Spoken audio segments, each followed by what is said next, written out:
She thought she came west for a story, but the Apache chief, the storm, and one word she never expected would tear apart everything she believed. What truly happened at that Riverbend is still unfinished, and you're about to see why. Thank you so much for watching and for all your comments. Let me know at the end if you like the story, and where you're watching from and why you're following this. The unforgiving Arizona sun beat down mercilessly upon the dusty streets of Copper Creek, a small settlement nestled between rugged mountains and sprawling desert. The year was 1876, and the frontier town had recently experienced an uncomfortable shift in its delicate balance between settlers and the Apache tribes, who had claimed these lands long before white men arrived with their dreams of gold and opportunity. Eleanor Montgomery stepped off the stagecoach, her elegant blue traveling dress immediately gathering a layer of the omnipresent dust. At 26, she carried herself with the poise and determination that had made her one of Philadelphia's most respected journalists. Her honey blonde hair was pulled back in a practical yet fashionable style, and her clear green eyes surveyed the town with a mixture of curiosity and mild dismay. "Welcome to Copper Creek, ma'am," the stagecoach driver said as he handed down her trunk. "Town's small but growing. Hotel's just down the street." Eleanor nodded politely. "Thank you. I'm looking forward to experiencing Western life firsthand." What she didn't share was her true purpose: to write a series of articles about the escalating tensions between settlers and the Apache. Her editor back east believed her compassionate yet direct approach would bring a fresh perspective to a situation most Eastern readers only understood through sensationalized headlines about savage attacks and Indian problems. The hotel was modest but clean, and after settling into her room, Eleanor ventured out to begin her work. She had arranged to meet Sheriff Daniel Hayes, who had reluctantly agreed to provide an introduction to various townspeople, and, if possible, facilitate communication with the local Apache. The sheriff's office was a simple wooden structure with a small jail attached to the back. Daniel Hayes was a man in his early 30s, with sun-weathered skin and eyes that had seen too much violence. His brown hair was kept short, and his face bore a 3-day stubble that spoke of practical concerns over appearances. "Miss Montgomery," he greeted her, rising from behind his desk. "I didn't expect a woman journalist, especially one traveling alone." Eleanor smiled tightly. She was accustomed to such reactions. "I assure you, Sheriff Hayes, I'm quite capable of handling myself and my assignments. I'm grateful for your assistance." Hayes shook his head. "Ma'am, I agreed to help because your publisher is an old friend of the mayor. But I need to be clear. Things are tense around here. The Apache don't take kindly to outsiders asking questions, and most folks here have strong opinions they won't hesitate to share." "That's precisely why I'm here," Eleanor replied. "To present all sides fairly." The sheriff sighed. "Fair is a complicated word in these parts. Let me introduce you to some people, but I can't promise anything regarding the Apache. Chief Nakohay has been keeping his distance since the mining company expanded into what they consider sacred land." Over the next several hours, Eleanor interviewed shopkeepers, miners, and the schoolteacher. Their perspectives painted a familiar picture. Settlers believed they were bringing civilization and progress. The Apache were viewed as obstacles to that progress. As evening approached, Eleanor was writing notes in the small hotel restaurant when a commotion erupted outside. She hurried to the window to see a group of riders entering town. Unlike the cowboys and settlers she'd observed all day, these men moved with a different grace. Leading them was a figure whose very presence commanded attention. "Chief Nakohay," whispered the hotel owner who had appeared beside her. "Rarely comes into town these days. Something important must have happened." Eleanor watched as the Apache chief dismounted. He was tall and powerful, his face etched with the wisdom of his years, perhaps 40, yet still vigorous and imposing. He wore a mix of traditional Apache clothing and practical items adopted from white settlers. But it was his eyes that captured Eleanor's attention, dark and penetrating. They seemed to take in everything while revealing nothing. Without thinking twice, Eleanor grabbed her notebook and headed outside. This was precisely the opportunity she had been hoping for. "Miss Montgomery, wait!" the sheriff called after her. But Eleanor was already crossing the street, her heart pounding with the journalistic instinct that had served her well throughout her career. She approached the group, maintaining what she hoped was a respectful distance. "Chief Nakohay, my name is Eleanor Montgomery. I'm a journalist from Philadelphia. I would be honored if you would share your perspective on the relations between your people and the settlers." The street fell silent. The Apache warriors tensed, and the settlers who had gathered watched with expressions ranging from curiosity to outright hostility. Chief Nakohay studied her for a long moment, his expression unreadable. Then, in perfect, deliberate English, he said, "You have courage, Miss Montgomery, or perhaps it is merely ignorance." Eleanor felt her cheeks flush, but held her ground.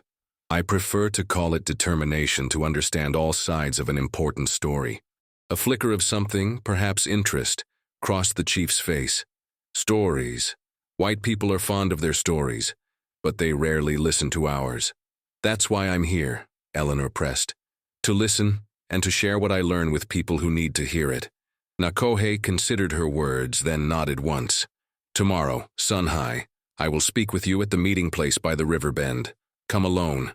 He turned to the sheriff. "Hayes, we need to talk. The cattle from the Henderson ranch are straying into our hunting grounds again." As the chief and the sheriff walked away, Eleanor stood rooted to the spot, her heart racing with excitement and apprehension. She had her interview, but the warning in the chief's voice, and in the eyes of his warriors, was unmistakable. She was walking into dangerous territory, both literally and figuratively. That night, as a chill descended on the desert town, Eleanor wrote by lamplight, capturing her initial impressions and preparing questions for the next day. Outside her window, the vast western sky displayed stars she had never seen so clearly back east, and in the distance a wolf howled, a sound that sent an involuntary shiver down her spine. Little did she know that her conversation with Chief Nakohay would set in motion events that would challenge everything she believed about herself, about justice, and about the complex tapestry of human relationships in this harsh frontier land. Dawn broke over Copper Creek, painting the sky in shades of amber and gold. Eleanor had barely slept, her mind racing with anticipation for the meeting with Chief Nakohay. She dressed carefully in her most practical outfit, a simple brown riding skirt and white blouse, and pinned her hair securely beneath a wide-brimmed hat for protection against the relentless sun. As she made her way downstairs for breakfast, Sheriff Hayes was waiting for her, his expression grave. "Miss Montgomery, I strongly advise against this meeting," he said without preamble. "Tensions are higher than usual. There was trouble last night. Some drunk miners harassed a young Apache man who came to trade. Nakohay's men took him back to their camp, but there's bad blood brewing." Eleanor poured herself a cup of coffee. "All the more reason for me to go, Sheriff. This is exactly the situation my readers need to understand." Hayes leaned forward. "You don't understand what you're walking into. These aren't simple disagreements that can be solved with a well-written article. People have died, on both sides." "I'm not naive, Sheriff," Eleanor replied firmly. "I've covered labor riots in Pennsylvania and the aftermath of war. I understand conflict." "Not like this, you don't," Hayes muttered. When he saw her unwavering expression, he sighed. "At least let me accompany you to the meeting place." Eleanor shook her head. Chief Nakohay was clear. "I'm to come alone. I must respect his terms if I want his trust." The sheriff reluctantly provided directions to the Riverbend and lent her a horse, a gentle mare named Daisy. As Eleanor mounted and prepared to leave town, she noticed the suspicious and concerned glances from townsfolk going about their morning business. "Be careful, miss," called Mrs. Peterson, the baker's wife. "Those savages can't be trusted." Eleanor merely nodded, uncomfortable with the woman's characterization, but unwilling to start an argument.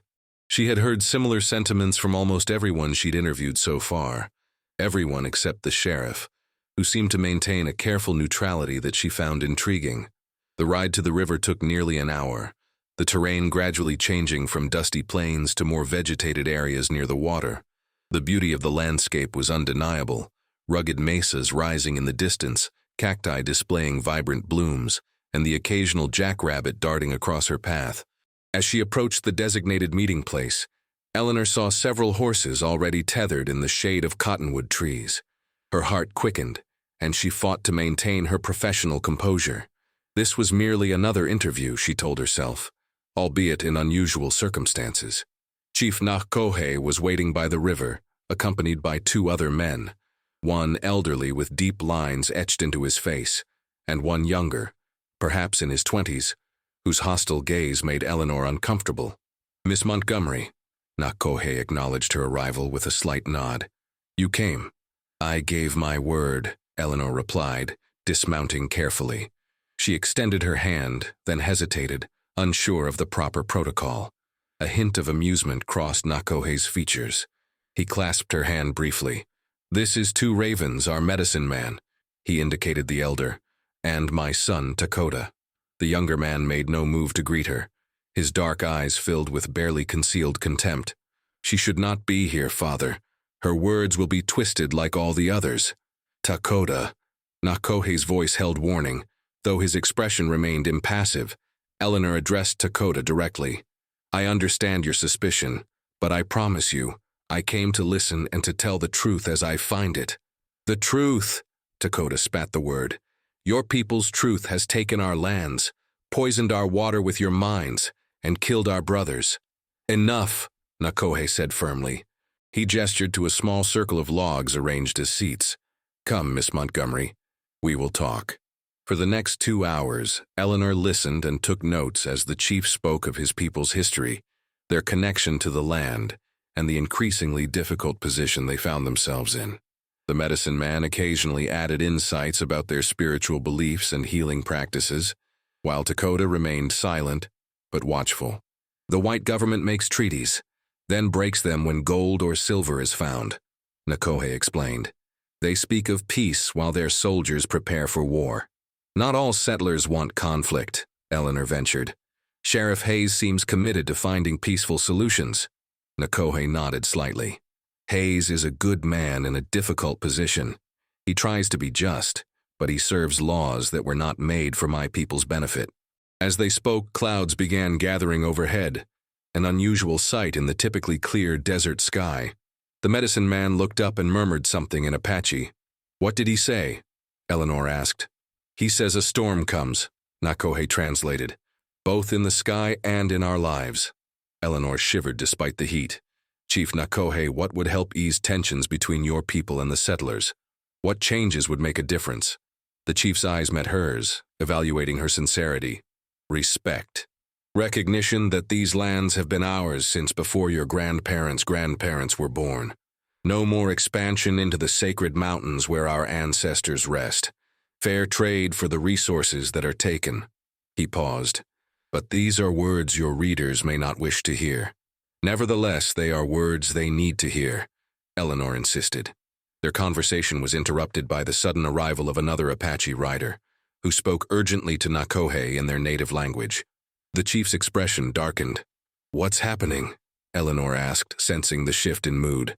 "There is trouble," Nakohay replied grimly. "A hunting party from our camp was attacked by white men near the Henderson Ranch. One of our young men is badly wounded." Dakota leapt to his feet. "This is what comes of talking while they act. We should understand before we act." Nakohay cut him off sharply. Then, to Eleanor's surprise, he turned to her. "You claim to seek truth. Will you come and see this truth with your own eyes? Will you write what you witness even if it contradicts what your people believe?" Eleanor didn't hesitate. "Yes, I will see and I will write honestly about what I find." Thunder rumbled in the distance as they mounted their horses. The first fat raindrops began to fall as they set off toward the Apache camp. Eleanor Montgomery, Eastern journalist, riding alongside the Apache chief and his men into a gathering storm, both literal and metaphorical. The rain intensified quickly, turning the dusty trail to mud. Eleanor's clothes were soon soaked through, and she shivered as the temperature dropped dramatically. Desert storms were nothing like the gentle rains of Philadelphia. This was wild, untamed power, much like the land itself. Nakohay noticed her discomfort but said nothing until they reached a particularly difficult section of trail. "The path ahead is treacherous in this weather," he called over the howling wind. "You will ride with me." Before Eleanor could protest, he had maneuvered his horse alongside hers and extended his arm. With surprising strength, he pulled her onto his horse, instructing one of his men to take charge of Daisy. Eleanor found herself pressed against the chief's solid chest, his body radiating heat despite the cold rain. She felt simultaneously unsafe and yet strangely protected, a contradiction that mirrored her conflicted feelings about this entire situation.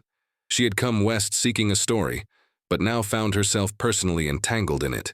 "Why did you really come here, Eleanor Montgomery?" Nakohay asked, his voice close to her ear to be heard above the storm. "What drives a woman like you to travel alone into dangerous territory?" The intimacy of the moment and the directness of his question caught Eleanor off guard.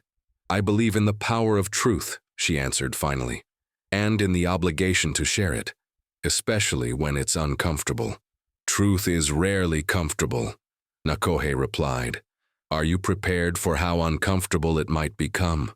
As they crested a hill, lightning split the sky, illuminating the landscape in harsh white light. For a brief moment, Eleanor glimpsed the vast, wild country stretching before them, and felt both terror and exhilaration course through her veins. "I'm prepared," she said, though in her heart she wondered if anyone could truly be prepared for what awaited them in the storm-lashed wilderness. The Apache camp was nothing like the savage encampment Eleanor had heard described in Eastern newspapers. Despite the poor weather conditions, there was clear organization to the dwellings, a mixture of traditional wickiups and more permanent structures. Women worked efficiently to secure belongings against the storm, while children were gathered in the larger central lodge. As they arrived, people emerged despite the rain, their faces tense with concern. Nakohay dismounted in one fluid motion, then reached up to help Eleanor down. She was acutely aware of the stares directed her way, curious, suspicious, and in some cases openly hostile. "They have never seen a white woman in our camp," Nakohay explained quietly, "and certainly not on such a day." He led her to a large dwelling where several people were gathered around a young man lying on a pallet of furs. His upper body was bare, revealing a gunshot wound to his shoulder that was being tended by an older woman with deft, practiced movements. "Kemi was hunting with two others," Nakohay explained, his voice controlled but with an undercurrent of anger. "They were on Apache land, far from any white settlement. Men from the Henderson ranch accused them of stealing cattle and opened fire without warning. The others escaped unharmed and brought Kemi back." Eleanor knelt beside the injured young man, her journalist's objectivity warring with her human compassion. "May I help?" she asked the woman treating him, who looked to Nakohay for translation. After a brief exchange in Apache, the woman nodded curtly and handed Eleanor clean cloths. For the next hour, Eleanor assisted as best she could, applying pressure to slow the bleeding while the healer prepared poultices of herbs and roots. "Will he recover?" Eleanor asked when they had finished bandaging the wound. "If infection does not set in," the healer replied through Nakohay's translation. "He is strong." Outside, the storm continued to rage. Nakohay approached Eleanor, who was washing blood from her hands in a basin of water. "You cannot return to town in this weather. You will stay until it passes." It wasn't a request, and Eleanor knew better than to argue. The situation gave her a unique opportunity to observe Apache daily life, something few outsiders, and certainly no Eastern journalists, had experienced. Dakota appeared at his father's side, speaking rapidly in Apache. Though Eleanor couldn't understand the words, the tension in his body and the fire in his eyes needed no translation. "My son believes we should ride to the Henderson ranch and seek justice for Kemi," Nakohay said after Dakota had stalked away. "Many of the younger men agree with him." "And what do you believe?" Eleanor asked. Nakohay's gaze was distant. "I believe that such action would bring the U.S. cavalry down upon us all, and many more would die." He looked at her directly. "This is what your people do not understand, Miss Montgomery. We do not have the luxury of justice. We can only choose between different forms of suffering." The raw truth of his words struck Eleanor deeply. "What will you do?" "For now, we wait out the storm. All storms." He gestured toward a smaller dwelling. "You will stay there. Naya will bring you dry clothes and food." Left alone in the small but comfortable shelter, Eleanor began writing feverishly in her notebook, recording everything she had witnessed. When a young woman, presumably Naya, brought her a bundle of dry clothes and a steaming wooden bowl of stew, Eleanor thanked her and changed gratefully out of her sodden garments. The traditional Apache dress was simpler than her usual attire but surprisingly comfortable. Made of soft deerskin with delicate beadwork, it made Eleanor feel strangely transformed, as if by donning the clothing of another culture, she was stepping into a different perspective. As evening fell, the storm began to subside. Eleanor ventured outside, drawing curious glances from the Apache people going about their evening activities. Children who had initially hidden behind their mothers now peeked at her with undisguised curiosity. She found Nakohay sitting alone by a small fire outside his dwelling, his face contemplative as he stared into the flames. Without waiting for an invitation, Eleanor sat beside him. "Thank you for allowing me to stay," she said quietly. Nakohay didn't look up from the fire. "You have seen a small truth today. Does it match the story you came to write?" Eleanor considered her answer carefully. "No, it's far more complex than I imagined. The articles I plan to write seem inadequate now." "Words are always inadequate," Nakohay replied, "but they are all we have besides actions." They sat in silence for a while, the crackling fire and distant sounds of the camp creating a peaceful backdrop that belied the tensions simmering beneath the surface. "Tell me about your people," Nakohay said suddenly. "Not the settlers or the government. Tell me about Eleanor Montgomery." The personal question caught her off guard. "What do you wish to know? Why does a woman travel alone into unknown territory? Where is your husband, your family?" Eleanor smiled faintly. "I have no husband. My parents died in a fever epidemic when I was 20. I have built my life around my work, my writing." She paused. "In Philadelphia, I'm considered rather unconventional. Here, you would be considered brave," Nakohay said. "Or foolish, perhaps both." Eleanor laughed softly. "I've been called both before." She grew serious again. "And you? You speak English better than many settlers. You understand the white man's ways, yet you maintain your people's traditions." "I was taken to a government school as a boy," Nakohay explained, his voice neutral but his eyes darkening with old memories. "They tried to remake me in the white man's image. I learned their language, their writing, their God. When I returned to my people, I was caught between worlds." "That must have been difficult," Eleanor said softly. "It was necessary," he corrected. "To protect my people, I must understand those who would destroy us. Knowledge is a weapon sharper than any knife." Their conversation was interrupted by shouts from the edge of the camp. Nakohay rose swiftly, his hand moving to the knife at his belt. Riders were approaching, white men from what Eleanor could see in the fading light. "Stay here," Nakohay commanded, but Eleanor was already following him toward the commotion. Sheriff Hayes dismounted at the camp's perimeter, his hands raised in a gesture of peace. Behind him were 3 other men, including one Eleanor recognized as James Henderson, the wealthy rancher she had interviewed briefly in town. "Chief Nakohay," Hayes called. "I've come to talk, not to fight." Nakohay nodded to his warriors to lower their weapons, though they remained vigilant. "Then speak, Sheriff." "Henderson claims your men were stealing cattle," Hayes said directly. "Says they shot in self-defense." "That is a lie," Nakohay replied, his voice dangerously calm. "Our hunters were on Apache land far from his cattle. They were shot without warning or provocation." Henderson stepped forward, his face red with anger. "You calling me a liar, Chief? My men saw your braves with a steer." Tension crackled in the air like the lightning that had passed. Eleanor watched as both sides bristled, hands hovering near weapons. "What is she doing here?" Henderson suddenly demanded, noticing Eleanor in her Apache dress. "Have you taken a white woman captive now?" Before Nakohay could respond, Eleanor stepped forward. "I'm here of my own free will, Mr. Henderson. I came to interview Chief Nakohay and was caught in the storm." Hayes looked at her with a mixture of relief and exasperation. "Miss Montgomery, you've caused quite a stir in town. People thought you'd been abducted or worse." "As you can see, I'm perfectly fine," Eleanor replied. "But a young man is fighting for his life because your men shot first and asked questions later, Mr. Henderson." The rancher scoffed. "You believe their side over your own kind? These savages have you fooled with their noble act." Eleanor felt her temper rising. "I believe what I've seen with my own eyes, and what I've seen today challenges everything people like you have been saying about the Apache." "Enough." Nakohi's voice cut through the argument. He addressed Hayes directly. "Take Henderson and go."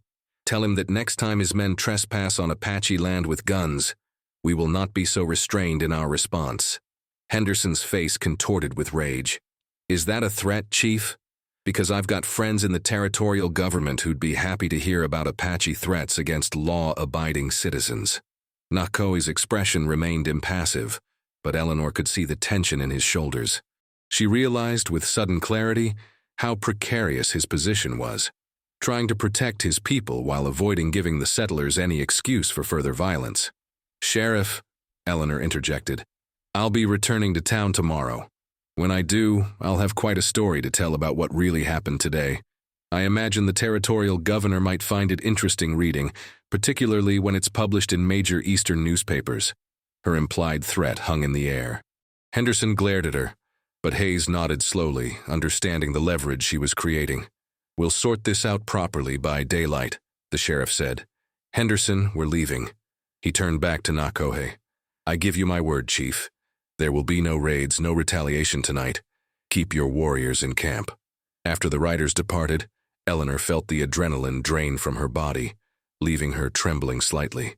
Nakohay turned to her, his expression unreadable. "You spoke boldly to protect my people," he said. "Why?"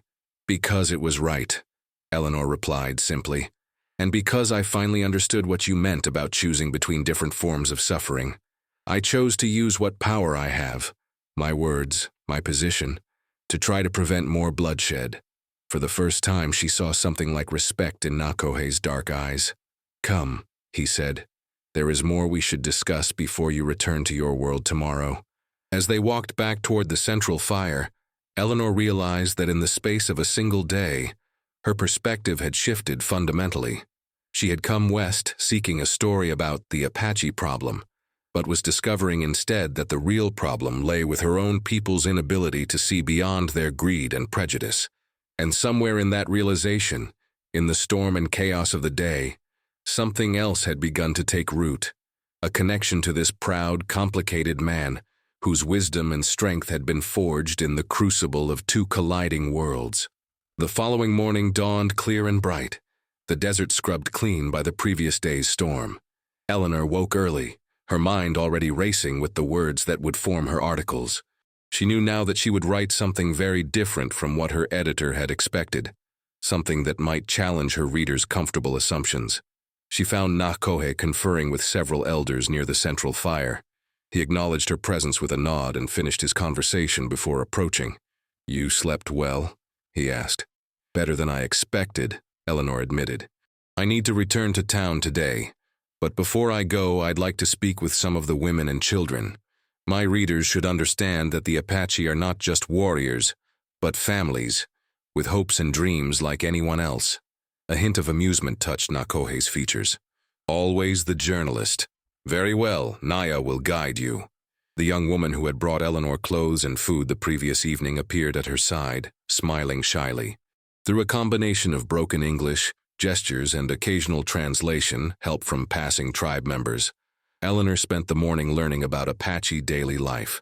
She watched women preparing food, crafting baskets, and tending to children.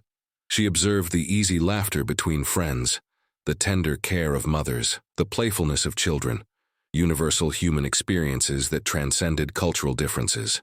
When it came time to leave, Eleanor changed back into her own clothes, now dried by the desert sun. She carefully packed away her notebook filled with observations and quotes that would bring authenticity to her writing. Nakohay himself offered to escort her back to town. "It would not be safe for you to travel alone," he explained. "Not all Apache would recognize you as a friend, and Henderson's men may still be watching our movements." They rode side by side through the desert landscape, now transformed by the recent rain. Wildflowers had emerged seemingly overnight, dotting the normally brown terrain with splashes of yellow and purple. The air smelled fresh and clean, carrying the scent of damp earth and sage. "Your land is beautiful," Eleanor remarked, breaking a comfortable silence. "It is harsh but honest," Nakohay replied. "Like my people." Eleanor glanced at his profile, strong and dignified against the blue sky. "What will happen now, with Henderson and the territorial authorities?" Nakohay's expression grew somber. "What always happens. They will make demands. We will resist as much as we can without provoking war. We will lose something: land, resources, freedom, but perhaps not everything. He looked at her directly. Unless voices like yours can change the minds of those with power. I'll try, Eleanor promised, but I'm just one journalist. One voice can start an avalanche, Nakohay said. We have a saying: the smallest feather can tip the balance when the scale is ready to turn. They approached a ridge overlooking Copper Creek. The town looked small and somewhat fragile from this vantage point. Wooden buildings clustered together as if for protection against the vast wilderness surrounding them. I will leave you here, Nakohay said, reining his horse to a stop. It would not be wise for me to ride into town today. Eleanor felt a strange reluctance to part ways. I'll need to speak with you again before I complete my articles. There's still so much I don't understand. Nakohay studied her face. 3 days from now, the large mesa to the north of town, where the old pine stands alone. I will meet you there at midday. Eleanor nodded. I'll be there. She had expected him to turn and leave, but instead, Nakohay reached out and took her hand in his. Eleanor Montgomery, you came seeking a story but found a truth instead. That takes courage. The unexpected touch and the warmth in his voice sent a flutter through Eleanor's chest. Thank you for trusting me with your people's story. He released her hand and turned his horse. 3 days, he reminded her, then rode away, his figure gradually becoming smaller against the vast desert landscape. Eleanor's return to town caused quite a stir. Sheriff Hayes met her at the hotel, his relief evident. Half the town thought you'd been captured or killed, he explained. I had my hands full preventing a group of hotheads from organizing a rescue party. As you can see, I was in no danger, Eleanor replied. In fact, Sheriff, I witnessed something remarkable. A people struggling to maintain their dignity and way of life in the face of tremendous pressure. I saw their humanity, their community, their legitimate grievances. Hayes sighed. Miss Montgomery, I understand what you're saying, but you need to be careful about how you express such sentiments around here. Not everyone is open to alternative perspectives. I'm not afraid of ruffling feathers, Sheriff. It's practically my professional specialty. Over the next 2 days, Eleanor wrote feverishly, pausing only to conduct additional interviews with townspeople. She was more direct now in her questioning, challenging assumptions and prejudices that had previously gone unchallenged. Some, like the school teacher Miss Abernathy, responded thoughtfully. I suppose I never considered that the Apache children might have their own form of education, she admitted, when Eleanor described the teaching she had witnessed in the camp. Others, like Henderson and his supporters, grew hostile. You've been bewitched by that savage chief, Henderson accused when she questioned him about the shooting incident. Next thing you'll be painting your face and dancing around a fire. Eleanor merely smiled and wrote down his words verbatim. Let her readers see the true face of frontier prejudice, she thought. On the morning of the 3rd day, Eleanor prepared for her meeting with Nakohay. She chose practical riding clothes and packed food and water, unsure how long their conversation might last. As she was saddling Daisy, Sheriff Hayes appeared at the stable. Going somewhere, Miss Montgomery? Eleanor saw no reason to lie. I'm meeting Chief Nakohay to follow up on some questions for my articles. Hayes frowned. That's not a good idea. Henderson and his men have been watching for Apache movements. There's talk of forming a militia to solve the Indian problem once and for all. All the more reason for me to complete my work quickly, Eleanor replied. The truth needs to be told before more blood is shed. The sheriff studied her face. You care about him, don't you? The chief. Eleanor felt heat rise to her cheeks. I respect him. He's a remarkable leader in an impossible situation. Hayes nodded slowly. Just be careful. Feelings can complicate an already complex situation. As Eleanor rode toward the meeting place, she reflected on the sheriff's words. Had her feelings for Nakohay moved beyond professional respect and human compassion? She had certainly never met anyone like him, a man of such strength and wisdom, carrying the weight of his people's future on his shoulders. But whatever she might feel personally had no place in her work or in the complicated reality of frontier politics. The mesa rose before her, topped by the solitary pine tree that served as their landmark. As she approached, she saw Nakohay already waiting, sitting beneath the tree's shade. He rose as she dismounted. "You came," he said, as if he had doubted she would. "Of course," Eleanor replied. "I keep my promises." They sat together in the shade, the vast landscape spread out before them. Eleanor shared the progress of her articles and asked final questions to clarify points of Apache culture and history. Nakohay answered patiently, occasionally offering insights that deepened her understanding. As their conversation wound down, Eleanor gathered her courage to broach a more difficult subject. "The situation with Henderson is growing worse. Sheriff Hayes mentioned talk of a militia." Nakohay's expression darkened. "We have heard the same. Some of our scouts have seen groups of armed men riding the boundaries of our territory. What will you do? What can we do? Fight and die, or surrender and wither away on whatever barren reservation they assign us?" His voice was bitter. "There are no good choices, Eleanor." She had never heard him use her first name alone before. The intimacy of it, combined with the despair in his voice, moved her to reach out and place her hand over his. There must be another way. Nakohay looked down at their hands, then into her eyes. "You truly believe that?" "I have to," she said softly. "Otherwise, what's the purpose of all this? My writing, your leadership? If we don't believe change is possible, why try at all?" A long moment passed between them, filled with unspoken emotions and impossible possibilities. Finally, Nakohay spoke again. "There is something I have not told you. I have been in communication with a reformer in Washington, a man named Samuel Collins, who works with the Indian Affairs Office. He believes the president might be persuaded to establish a protected territory for my people, if presented with the right appeal." Hope flared in Eleanor's chest. "My articles could support such an appeal. If published in influential Eastern newspapers, they could create public pressure." "That is what I thought," Nakohay admitted. "When I agreed to speak with you, I saw an opportunity, not just to tell our story, but to find an ally who might help us be heard where decisions are made." "I'm honored by your trust," Eleanor said, suddenly understanding the full significance of his openness with her, "and I will do everything in my power to help." As they discussed the possibilities, formulating a plan to coordinate her publications with Collins' political efforts, the sun began its descent toward the western horizon. The changing light painted the landscape in gold and amber, creating a moment of strange beauty amid their serious conversation. When it came time to part, both rose reluctantly. "I will send a message when I hear from Collins," Nakohay said. "Until then, be cautious in town. Henderson and his allies will not appreciate your perspective." "I can handle Henderson," Eleanor assured him. "I've dealt with far more intimidating men in Philadelphia boardrooms." A rare smile transformed Nakohay's face. "Of that, I have no doubt."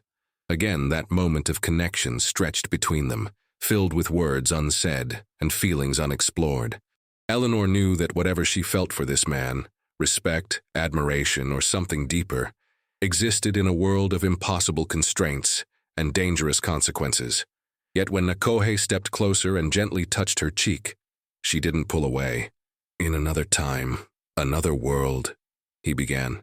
"Perhaps," she whispered, allowing herself one moment of acknowledging what might have been, before stepping back into reality.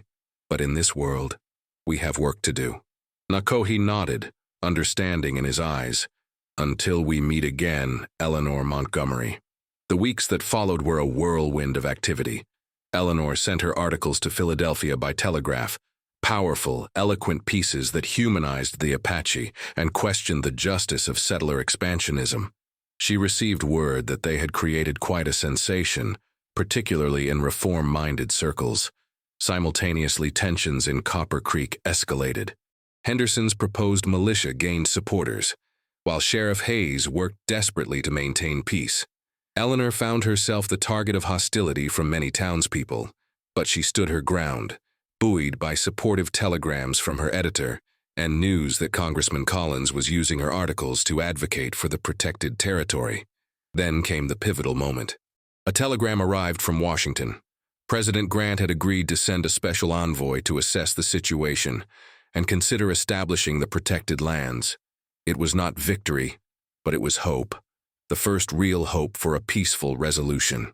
As Eleanor rode out to the Apache camp to deliver the news personally to Nakohay, she reflected on her journey. She had come west seeking a story, and found instead a cause, a community, and connections that had changed her forever. The future remained uncertain. The envoy might be unsympathetic. Henderson and his supporters might yet prevail. The complex politics of Washington could derail even the most promising beginnings. But for now, there was possibility where before there had been only inevitability. And as she saw Nakohay step forward to greet her, his face lighting with rare joy when she shared the news, Eleanor knew that whatever came next, she would face it with the courage and clarity she had learned from the proud Apache chief, and the harsh, beautiful land he called home. "You have done this," Nakohay said, taking both her hands in his. "Your words have opened doors that were closed to us." Eleanor shook her head. "We did this together. Your wisdom, my words. And now perhaps the world is ready to listen." As the Apache camp erupted in cautious celebration around them, Nakohay and Eleanor stood together, their hands still joined. A journalist and a chief, a woman and a man, two people from different worlds who had found common ground in their commitment to truth and justice. In that moment, Eleanor knew that whatever the future held, her life had been forever changed by the man who had challenged her preconceptions with his dignity, his intelligence, and ultimately, his friendship. Some connections, she realized, transcended the boundaries of culture and circumstance, becoming bridges between worlds that had seemed impossibly distant. And as the sun set over the desert, painting the sky in brilliant hues of red and gold, Eleanor Montgomery, Philadelphia journalist, truth seeker, and now bridge builder, felt for the first time that she had truly found her purpose and, perhaps, her home.